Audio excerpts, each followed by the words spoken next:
창세기 34장 18절에서 31절 말씀입니다.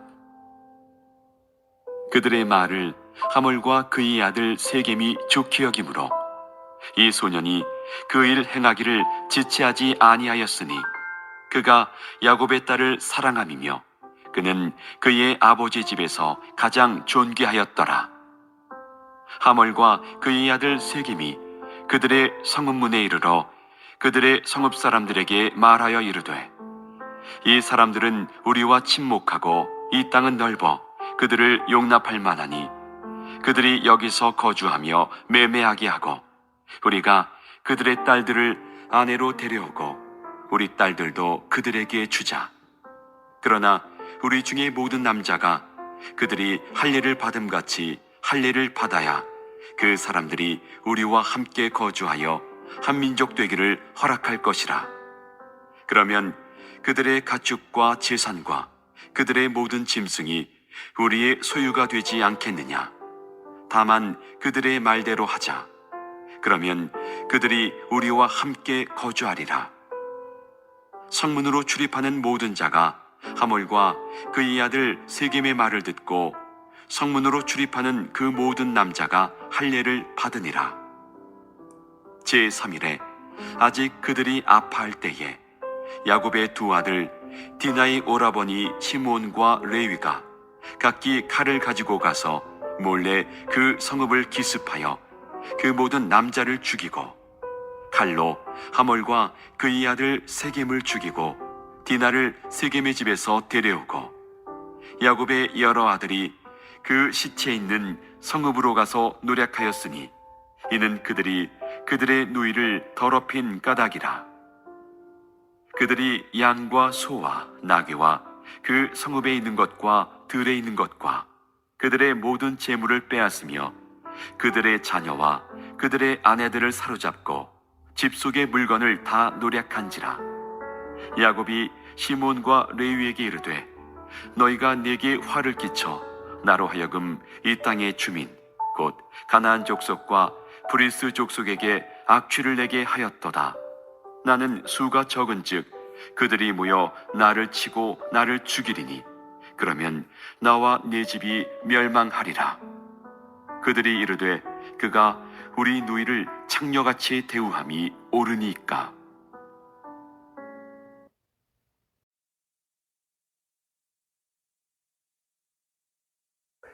가끔 우리가 이런 간증을 들을 때가 있습니다. 내가 하나님 말씀을 듣지 않고 있다가 한 대 맞고서야 순종을 했습니다. 그런 간증을 들을 때가 있는데요. 우리가 그 간증의 그 의미를 잘 알고 있죠. 왜냐하면 우리도 그런 경험을 할 때가 있기 때문입니다. 오늘 이야기는 야곱이 바로 그런 경험을 하는 것을 우리가 보게 되는데요. 하나님의 말씀 우리가 한번 보도록 하겠습니다. 기억을 하시죠? 창세기 31장 13절을 보게 되면은 야곱이 이제 삼촌 라반의 집을 떠날 때 하나님께서 그렇게 말씀을 하십니다. 야곱에게 내 출생지로 돌아가라라고 해서 하나님께서 그렇게 명하셨습니다. 그래서 이제 야곱이 삼촌 라반의 집을 떠났던 것인데요.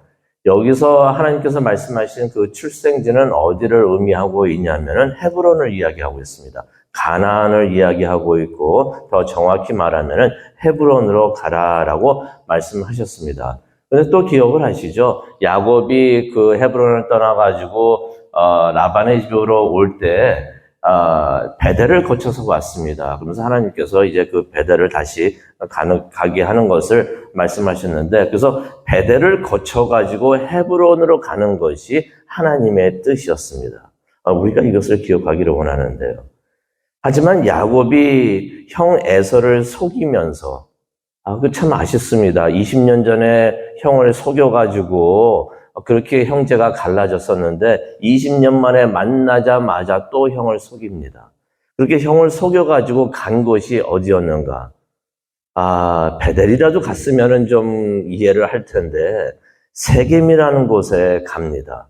세겜이라는 곳에 가가지고 그곳에 정착을 하는데 그런 의문이 있습니다. 왜 세겜으로 갔을까? 알 수가 없습니다. 성경에 나오질 않으니까 알 수가 없는데 왜 세겜으로 갔었을까? 근데 우리가 여기서 한 가지 반드시 기억하기를 원하는 것은 우리가 하나님의 뜻을 어기면은 반드시 사단이 일어난다는 것이에요. 어떤 사단이 일어났습니까? 우리가 어저께도 봤지만은 야곱에게 외동딸이 있었는데 그 외동딸 디나가 강간을 당했던 것입니다. 그러자 이제 야곱의 아들들이 분노를 합니다.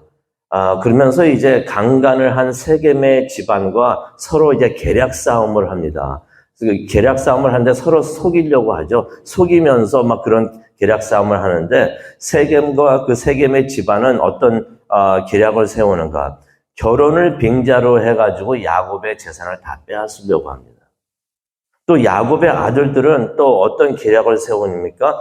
할례를 빙자로 해서 누이의 복수를 하려고 합니다. 이제 서로 막 속이려고 이제 거짓말을 막 하고 있는데 결국 그 거짓말에 세겜이 넘어갑니다. 그래서 18절을 보게 되면요. 세겜이 야곱의 아들들의 제안을 받아들였다라는 말씀이 18절에 나옵니다. 이 세겜이요. 자기 결혼하는 것과 재산을 늘리는 거에 마음이 꽂혀 있다 보니까 할례라는 것에 대해서 깊게 생각을 하지를 못합니다. 그래서 할례 받는 것을 그냥 대수롭지 않게 여기는데요. 그래가지고 세겜하고 그 아버지가 성읍 사람들을 막 설득을 시킵니다. 21절을 보시게 되면은 우리가 그의 딸들을 아내로 삼고 우리의 딸들을 그들에게 줍시다라고 말을 합니다. 그렇게 말을 하는 이유가 23절에 나오는데요. 그렇게 하게 되면은 그들이 우리와 함께 살게 될 것이고, 그러면은 우리가 자연히 야곱의 모든 재산들을 우리가 다 가지게 됩니다. 소유하게 됩니다. 라고서 그렇게 말을 하는 것입니다. 그러면서 22절에 나오죠. 근데 한 조건이 딱 하나가 있는데, 우리가 그들과 같이 할례만 받기만 하면 됩니다. 풀이하면은 이렇습니다. 까짓것 할례 받읍시다. 할례 받고, 그 할례 받으면은 그 사람들의 재산 우리 거가 다 되는데, 우리 그냥 그렇게 합시다. 별거 아닙니다. 그냥 할례 받읍시다. 라고서 말을 했다는 것입니다. 그래서 24절을 보게 되면요. 그렇게 해가지고 성읍에 있던 모든 남자들이 다 할례를 받았다라는 말씀이 24절에 나옵니다. 그런데 수술을 한 3일이 지났는데도, 수술 후 3일이 지났는데도 통증으로 모든 남자들이 거동도 못하게 됩니다.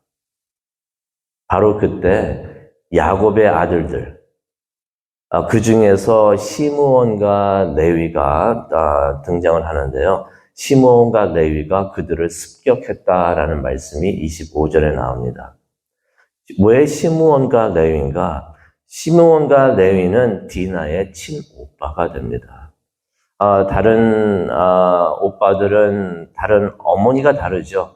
그런데 이들은 어머니가 같은 것이에요. 그래서 그 야곱의 아들들이 전부 다 분노를 했는데 그 중에서 시므온과 레위 이 두 사람이 크게 분노를 했었는데 이들이 칼을 가지고 와가지고 거동도 못하고 있었던 그 성읍의 모든 남자들을 습격해가지고 25절에 나오죠. 다 죽였다고 그러는데 둘만 온 것이 아니라 아마 그 야곱의 집안 사람들을 데리고 와가지고 같이 와가지고 칼로 모든 사람들을 다 죽였다라는 말씀이 25절에 나옵니다. 26절에도 보게 되면은 어쩌면은 와가지고 가장 먼저 찾았던 사람이 세겜이겠죠. 자기 누이를 이제 강간했던 그 세겜을 먼저 찾고 그의 아버지도 칼로 죽였다라는 말이 26절에 나옵니다. 여기서 그냥 죽였다라고 말을 할 수도 있는데 칼로 죽였다라고서 표현을 하는 것은 이들이 와가지고 세겜하고 그 아버지를 굉장히 끔찍하게 죽인 것을 암시를 하고 있습니다. 결국 누이의 복수를 한 것입니다. 근데 이거 가만히 보면 살해한 거죠. 살해를 했다는 것입니다. 그리고는 성경 말씀을 보면은 누이 디나를 세겜의 집에서 데리고 나와가지고 본인들의 집으로 데려갔다라는 말이 나오는데 이 장면을 보면서 또 묵상을 하면서 좀 안타깝습니다. 자신들이 복수국을 이루기 위해서 자신의 누이를 거짓 결혼을 시켰던 것이에요. 그래가지고 그렇게 한 다음에 누이를 데려왔다라는 그런 말씀이 성경에 나오는 것입니다. 그런 다음에 나머지 야곱의 아들들은 무엇을 했는가? 이제 그 성읍에 시체가 가득하죠. 남자들을 다 죽였으니 시체가 가득한데 그곳으로 가가지고 그 성을 약탈했다라는 말씀이 27절에 나옵니다. 그리고 모든 여자와 아이들 또 가축들을 다 가져왔다. 복수라고 하지만은 이 사건이 너무나 끔찍하고 잔인했던 사건이 됩니다. 그래서 나중에 야곱이 죽으면서도 이 사건을 이야기를 하는데요. 이 소식을 들었던 야곱이 화를 냅니다. 화를 내면서 두려워합니다. 근데 여기서 참 이상하다라는 생각이 드는 것이요. 딸이 강간을 당했다는 소식을 들어도 야곱이 어땠었나요? 아무런 반응이 없었어요. 아니, 딸이 강간을 당했다는데 아무런 화도 안 내고 아무런 반응을 하고 있지 않았던 야곱이 이번에는 크게 화를 냅니다. 크게 반응을 하는 것입니다.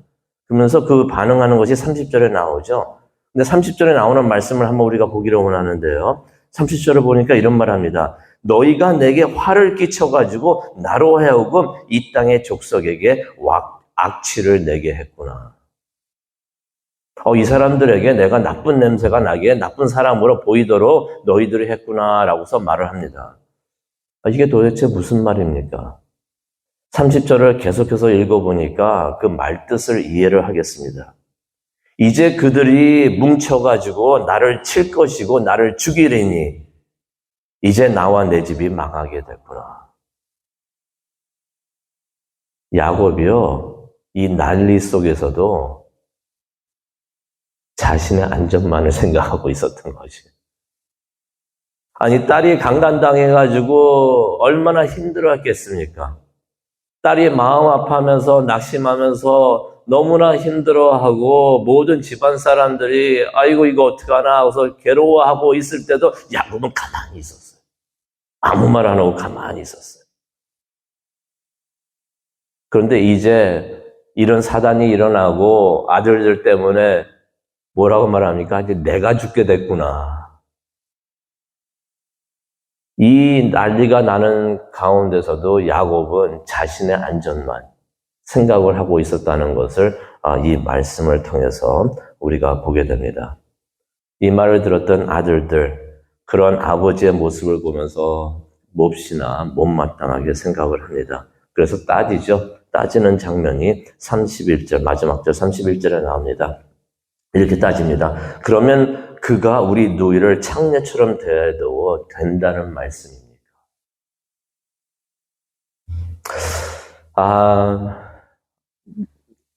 복수를 했다고 하지만은 그 집안이 평화가 있을 줄 알았는데 평화가 있질 않습니다. 이제는 아버지하고 아들들 사이도 이제 약간 갈라지는 것을 우리가 보게 되는데, 이 부분에서 우리가 이런 생각을 해봅니다. 만약에 야곱이 하나님의 말씀을 따라가지고 베델로 갔었더라면,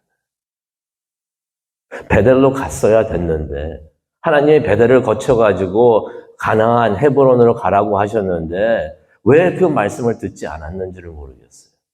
왜 세겜으로 갔었을까? 만약 야곱이 하나님의 말씀을 따라가지고 베델로 갔었더라면은 이런 비극을 피할 수 있지 않았을까? 우리가 생각을 해봅니다.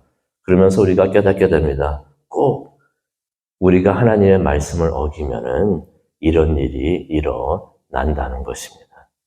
결국 야곱, 이런 일이 있은 후에야 베델로 가게 됩니다. 처음부터 베델로 갔으면 이런 사단이 일어나지 않았을 텐데, 이런 일을 겪은 후에야 야곱이 베델로 가게 되는데, 바로 그 장면이 35장부터 나오게 됩니다. 야곱이 그런 간증을 이제 하겠죠. 내가 하나님 말씀을 어겼다가 한 대 맞고서야 내가 하나님의 말씀에 순종을 합니다. 이 말씀을 우리가 기억을 하면서 우리가 기도하는 시간을 갖기를 원하는데요. 우리는 항상 하나님의 뜻을 찾고 그리고 따르기를 원합니다. 그래서 우리가 기도를 할 때 지난주에도 말씀을 드렸지만은 하나님이 무슨 생각을 하고 계시고 무엇을 원하는가 그것을 우리가 항상 찾는 우리 모두가 되기를 원합니다. 하나님, 지금 무엇을 생각을 하고 계십니까? 무엇을 하기를 원하십니까? 내가 그것을 하게 하여 주시옵소서. 이것이 바로 먼저 하나님의 나라와 하나님의 뜻을 찾는 것이 아닌가 생각을 합니다. 우리가 하나님의 뜻을 행하고 하나님께서 원하시는 것, 또 하나님께서 지금 하고 계시는 것을 우리가 하기를 원합니다. 그것이 하나님을 기쁘게 해드리고 그것이 우리가 복받는 길인 줄로 믿습니다.